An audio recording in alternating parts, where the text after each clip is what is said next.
Campaigns in Washington are often a common theme, but today the thousands who converged on the nation's capital for the Poor People's Campaign aren't seeking office. They're fighting for better lives. News 4's Derek Ward joined the group today to hear their message. It was 1968 when people first converged on the nation's capital as part of a Poor People's Campaign.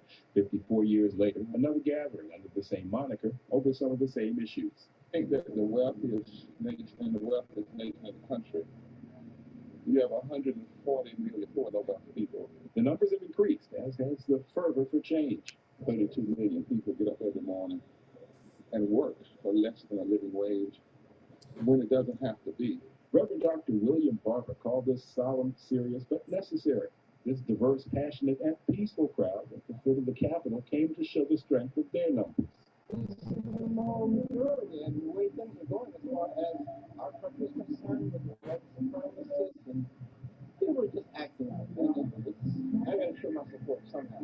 I didn't have the experience at my age when we were hired to create business, but I think it's time that we need to rise up together. And there were those in pursuit of more immediate change. More than one mother of a son that succumbed to violence. They say the investigations into their deaths have succumbed to injustice. The history, its presence is happening still. Reverend Dr. Barber says the Poor People's March puts a face on injustice wherever it happens. So America can see herself and say, something wrong here.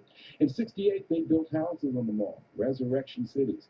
Today, Dr. Bernice King, the daughter of Dr. Martin Luther King, is behind an effort called Ready Life that helps the people this march is about buy homes. But to do it a different way. We're helping them with the down payment. Their credit's gonna be on us. Concrete efforts to build generational wealth and reduce the need for Poor People's campaigns. Derek Ward, News 4.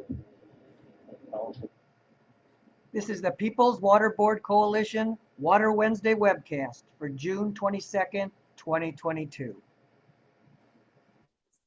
Welcome to the People's Water Board Coalition Water Wednesdays webcast. Normally, I would be here with my co-host Nicole, but today I'm interviewing her. I want to say thank you to Lou and Rosalind in the background, my tech folks that are doing all the goodness and making sure that our show runs great. Thank you all. Hi, Nicole. Hi, how are you? How is everybody doing today? This is really, really special to be interviewing you, of course, because normally we do.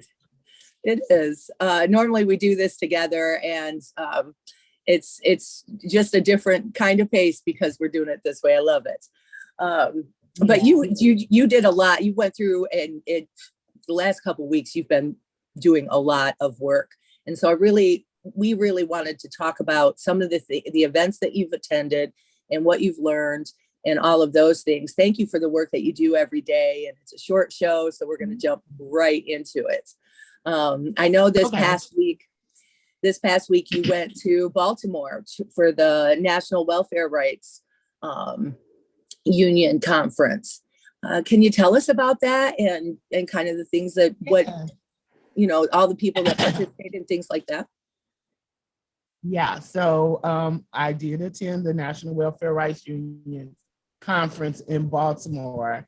And first of all, let me just say I was so happy to see so many of the faces that I normally only see on Zoom in person, right, and just be in the presence of these powerful, powerful people. Like when I say that a lot of these people have been doing this work all throughout the civil rights movement up into today's agenda, it just amazes me that they still have the heart to fight, and they're still doing it, and they're spectacular at it. So during this conference, we were able to get a history of the National Welfare Rights Union, learn about some of the people who helped culminate, create the National Welfare Rights Union, and then speak to people, not just hear about some of the leaders that have transitioned on, but listen to it and hear it from people who were there with them that we are blessed to still have to tell us like the inside details of the fight, of the things that they fought against and how they handled it and how they decided that just because you were poor or because you were on welfare did not mean that you were not a dignified person that had a voice. That was one of the most important things that I took from that, is that no matter how small our voice may sound to us, we have the power, especially when we unite together, to make a booming sound and have our voices heard.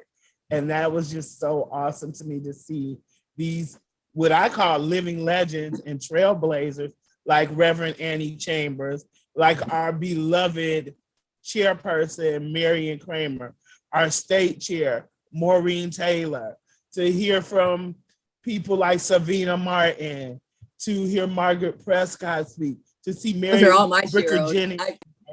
All of these women are just, even to see Willie Baptiste speak, because these were some of our speakers, and even Sylvia Orduno, our very own Sylvia Orduno from People's Water Board. It was just, I literally sat in this conference, and I would say 90% of the time my mouth was hanging open. Yeah, I'm in awe every time I'm around all of those people. Yes, in awe. And you know, even though Sylvia tried to have me come up and like speak to the personal perspective when it was time to speak about the issues of water, which I think I'm pretty well versed on, unfortunately, due to the circumstances.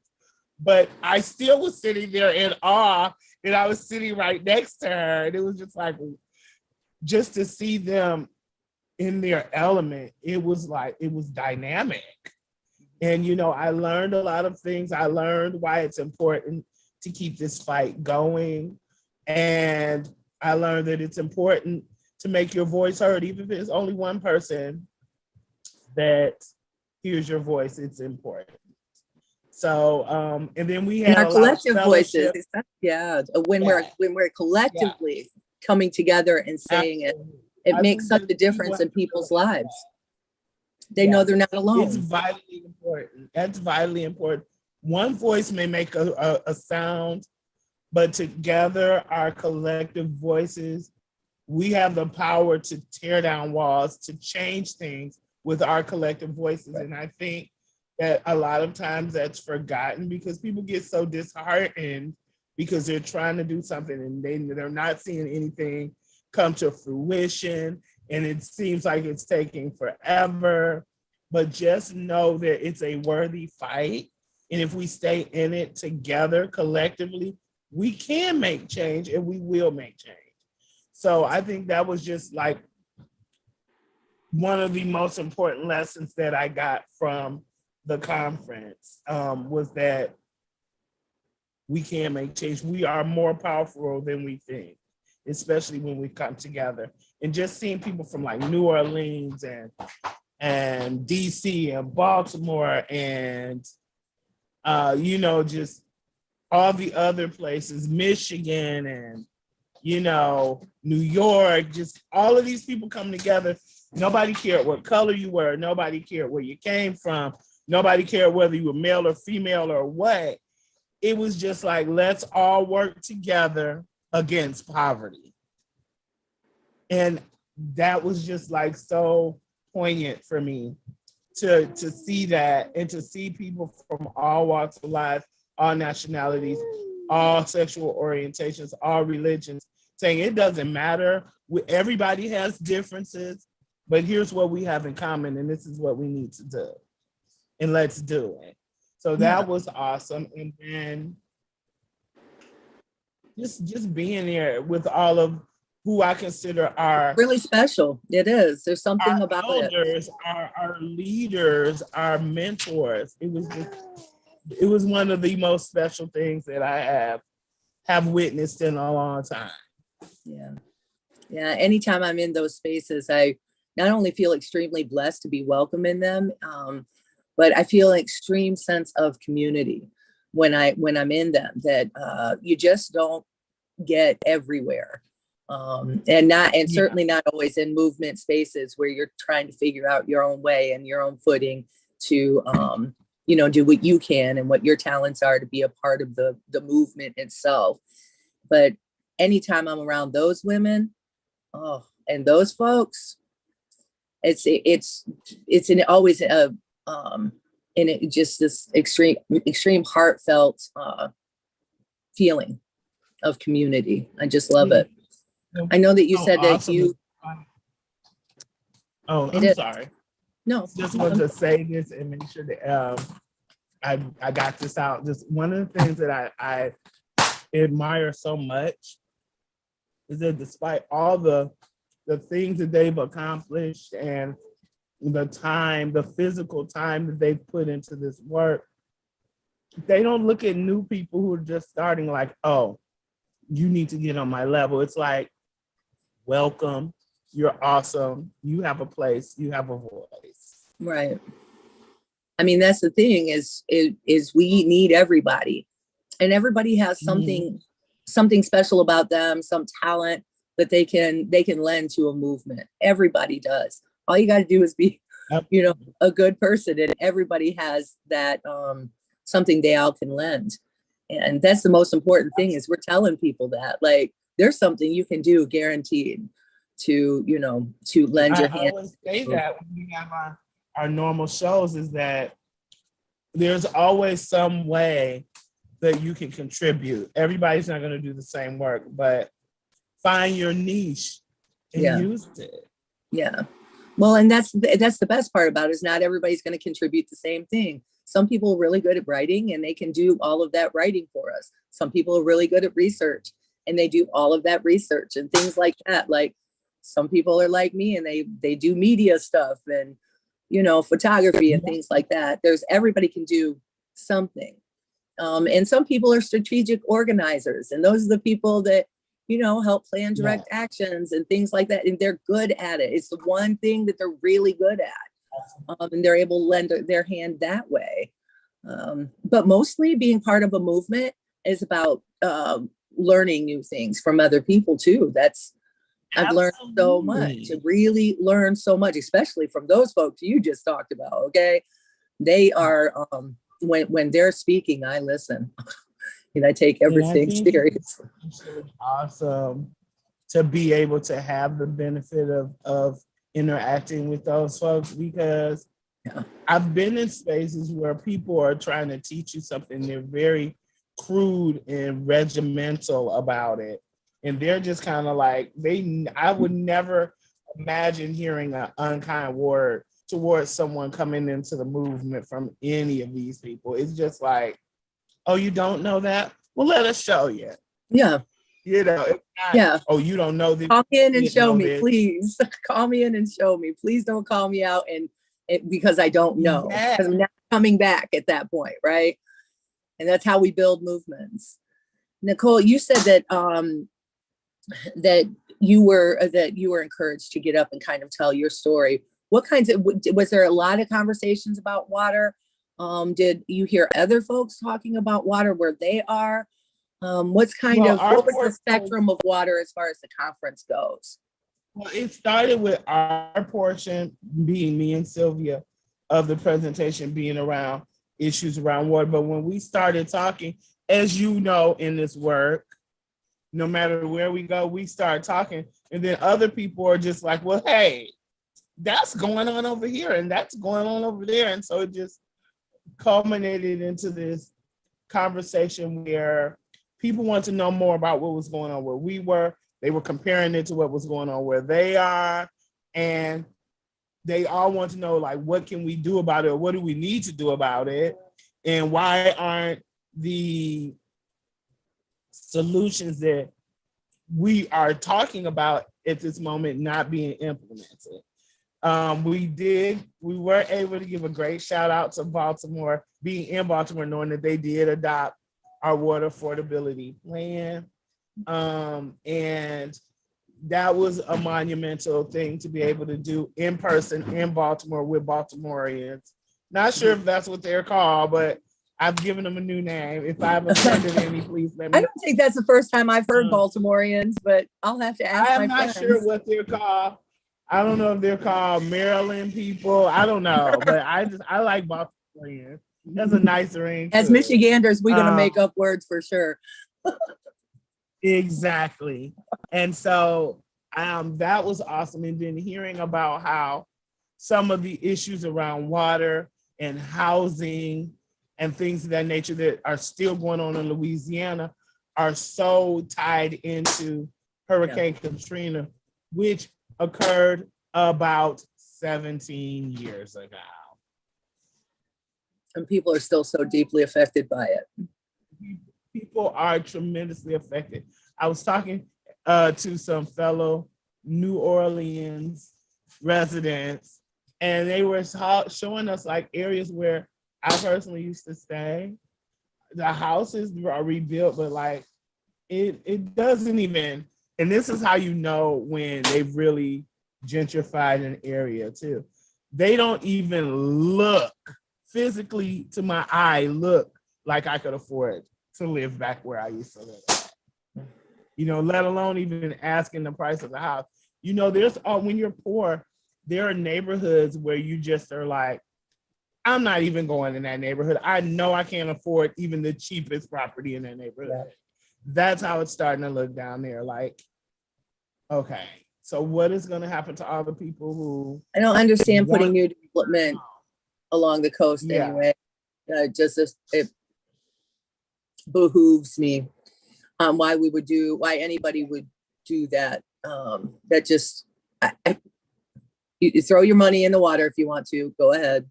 You know, that's the way that's another story for another time. Yeah. You know, because that can go on for hours on that topic. But it was nice to know that we weren't alone. And I think that's important too, when you're fighting a fight, to know that you're not the only one, to know that it's not just your community. As far up as it goes, and even say it's not your state, it's not your country. Right. It's saddening to know that it's going on in other spaces, but it also gives you a boost of confidence to know that you're not alone. And when you fight, you may have someone else from an entirely different background, an entirely different area, standing up fighting with you together against this atrocity that's being perpetrated against both of your communities. So that's always like refilling the cup a little bit, to know like I don't have to take this on all by myself. I have cohorts, I have allies. That kind of helps fill your cup back up. Yeah. And so I think that's one of the most edifying pieces of attending events like the National Welfare Rights Union Conference, just to know that other people are like, you ain't alone, we got your back, don't worry about it. If you weary, we'll hold you up. You held us up when we were weary.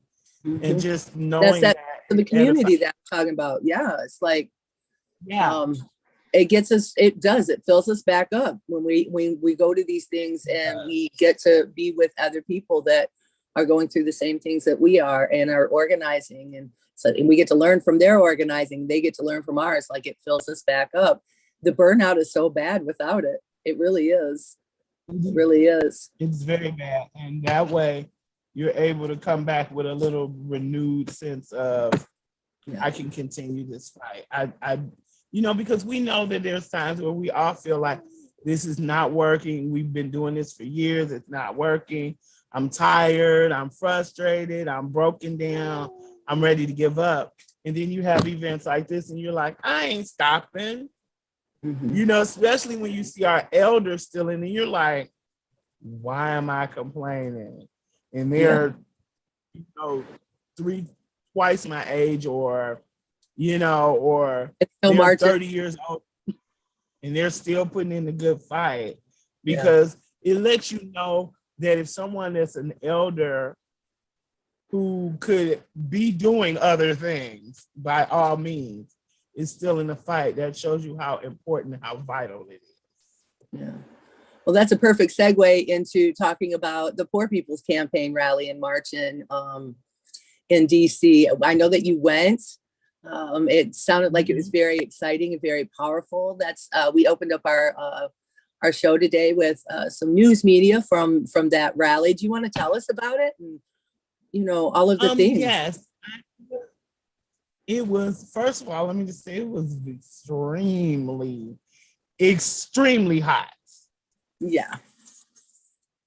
But yet they're slated to say about 150,000 people showed up. So that shows you the determination of people to change the face of poverty in this country, to change the face of militarism in this country, to put an end to low wages in this country, because I'm pretty sure 90% of the people would have wanted to be somewhere cool, but they stood out there. And mind you, this rally was about 4 to 5 hours long, if not longer.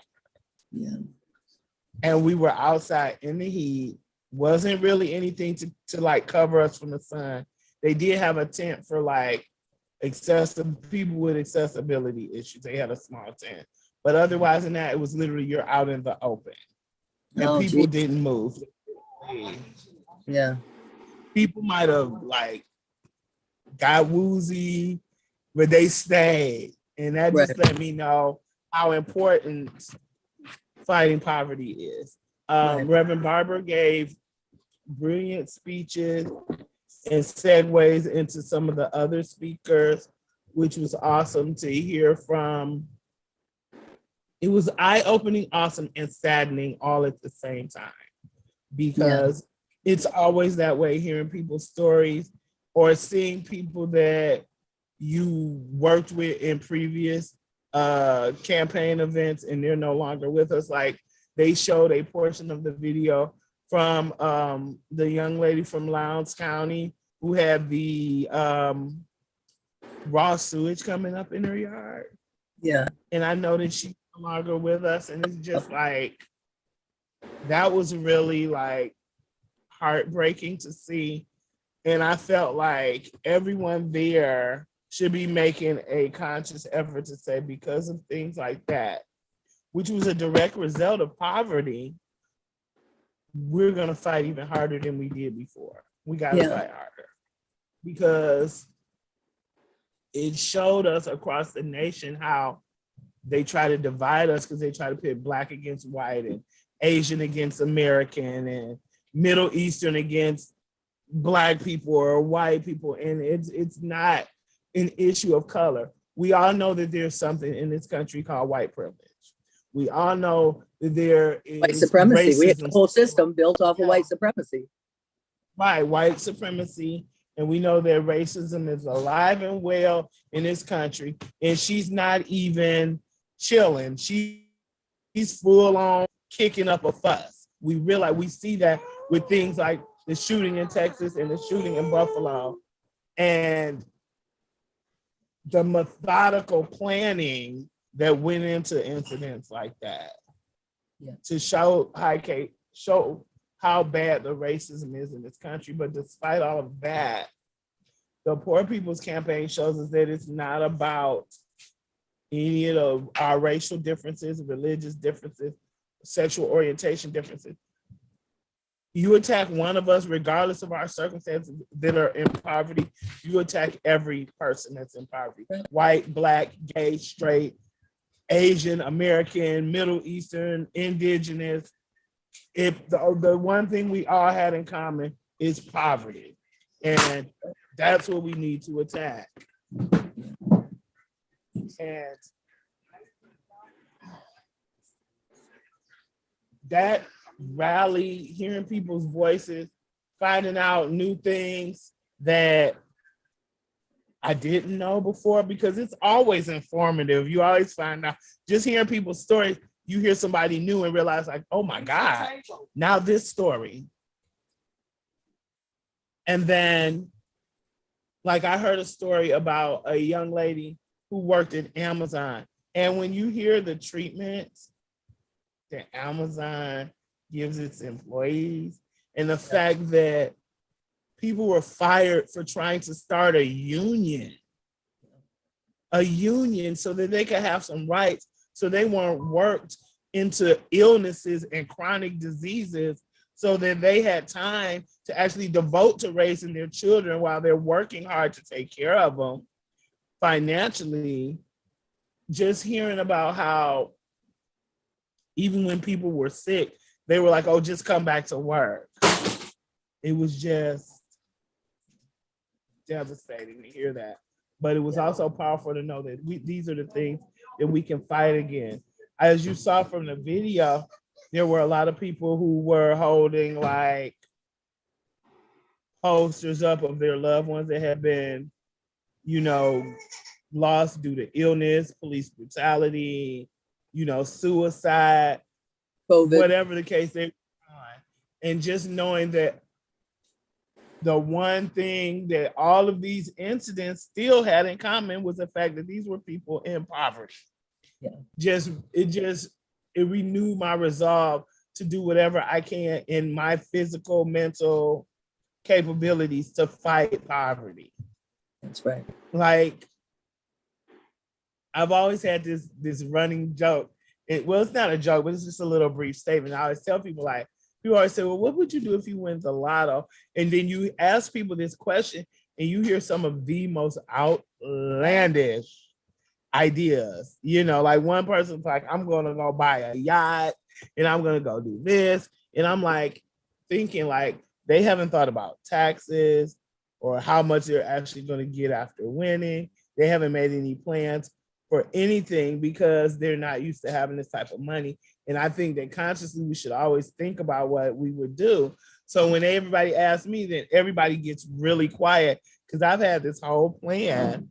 I've been thinking out, like, if I ever hit the lotto, I'm like, first of all, I'm going to pay all my taxes off to the government so that I know the money that I'm working with is exactly what I have. I said, then I'm going to have to do something to uplift my community.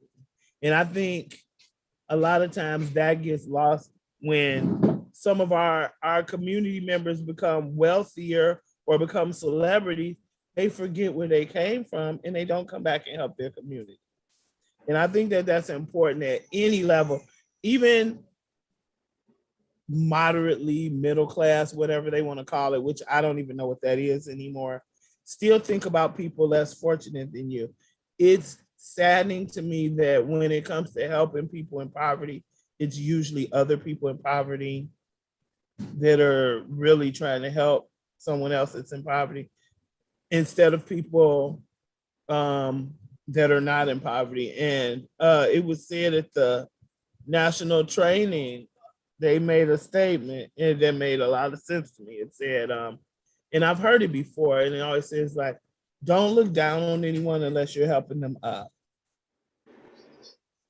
That's worth to And live I think by. that's a good idea to have. Well, that's a perfect way to wrap us up here. Thank you, Nicole, for all that you do and for your spending your life fighting poverty and fighting for people to have safe, affordable water. Thank you. And thank you to Lou and Rosalind in the background. We appreciate the work that you do to keep us rolling every week. And to everybody that tunes in, thank you for the work that you do. I hope that we in some way inspire you and give you ways every week to get involved. And we truly love you all. And, you know, take care of each other on a day-to-day basis. Try to take care of each other and try to stay afloat